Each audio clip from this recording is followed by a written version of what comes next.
moving forward with you with the second question. This one states that, can the tenant bill the landlord for damages for not electricity? So the landlord is not paying electricity. I have a client who stayed for a week without electricity and the landlord is doing nothing about it. So in this case, the landlord has failed to provide electricity to the tenant and they've suffered now damages. Is there a breach perhaps by the tenant, Bruno, by the landlord, sorry, by failure to provide electricity for the tenant? And what's the next step for the tenant then? So it's actually a brilliant question, especially because of load shedding and the fact that we've accepted it to be permanent enough that people have started to negotiate, to market around the fact that load shedding is real. So you'll actually find, interestingly, that this answer is dynamic, that over time it might actually change unless the lease agreements are very specific about like what happens when a person doesn't have electricity. However, this isn't a question over load shedding. So over here, we're dealing with the intentional or the neglect of a landlord to pay electricity versus something that one could refer to, not natural, but something out of the landlord's control. So if we're looking at something within the landlord's control, it's very different. So the landlord has a lease agreement. In terms of the lease agreement, especially with residential properties, there is an expectation that electricity accompany occupation. It's simple as that. You provide a house and there's only the provision of electricity. Whether the lease agreement says it or not, it's become a norm. It's a standard of a residence. Because of this, the simple answer is the failure to provide electricity by the landlord to the tenant comprises a breach of the agreement, the lease agreement. Now, if you start digging in a little bit deeper, you might want to start asking questions around, but were certain things paid? Did the tenant pay what they were supposed to pay to contribute towards electricity? Did the landlord intentionally switch it off? Did he do it himself? Did the municipality do it? And did the municipality do it because of failure to pay, which the landlord expected the tenant to cover? So just bear in mind, the answer would also vary depending on whether the tenant's in breach of the agreement, because a lot of the time the landlords specifically allocate the payments of utilities towards utilities. So if the tenant fails to pay, the landlord fails to pay, the municipality switches off, right?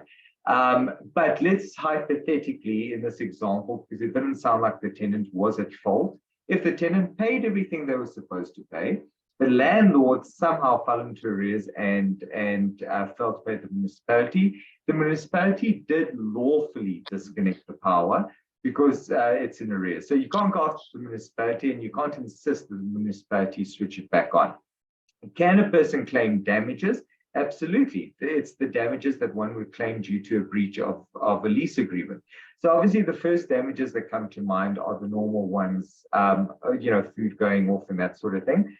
Just bear in mind that a tenant, or anyone for that matter, does have a responsibility to mitigate. So what this means in our law is that, yes, you're entitled to sue for damages, but you can't allow things to happen. You can't allow damages to get worse and worse and do nothing about it because you feel that later you can go after the person, the perpetrator.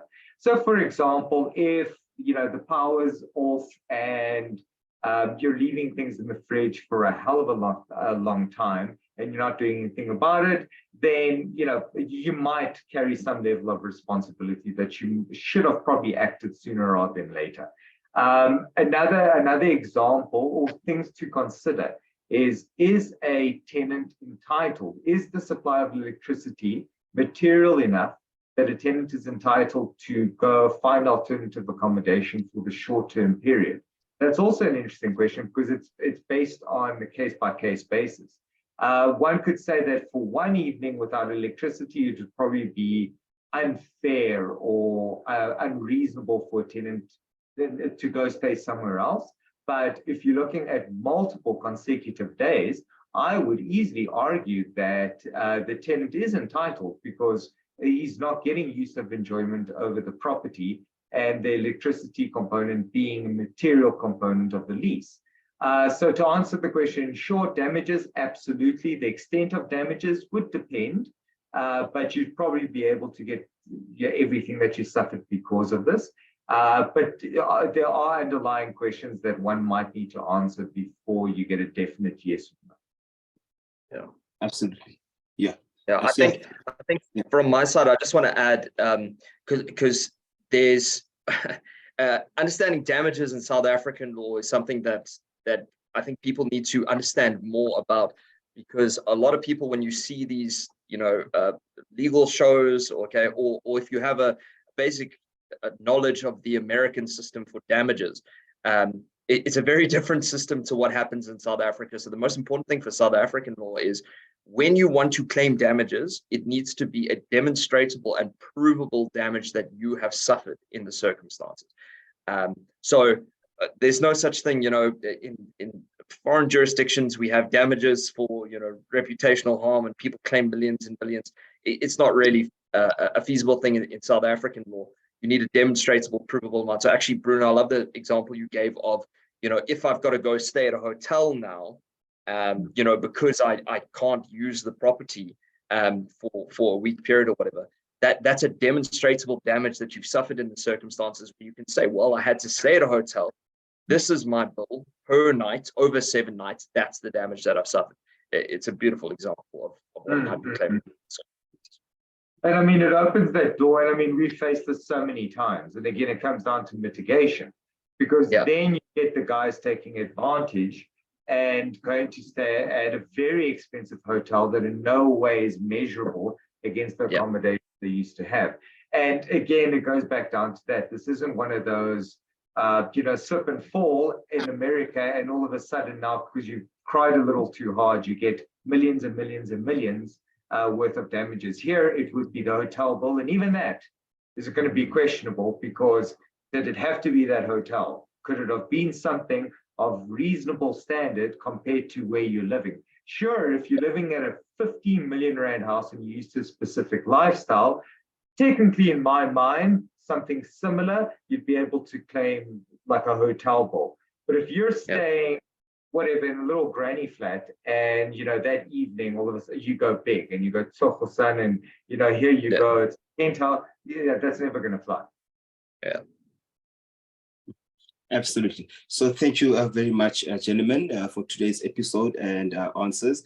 Thank you to both our estate agents for the questions, and we'll be having another two questions next week with the P&A team. And yeah, that's it for today. Thank you very much. Perfect. Thanks, guys. Cheers.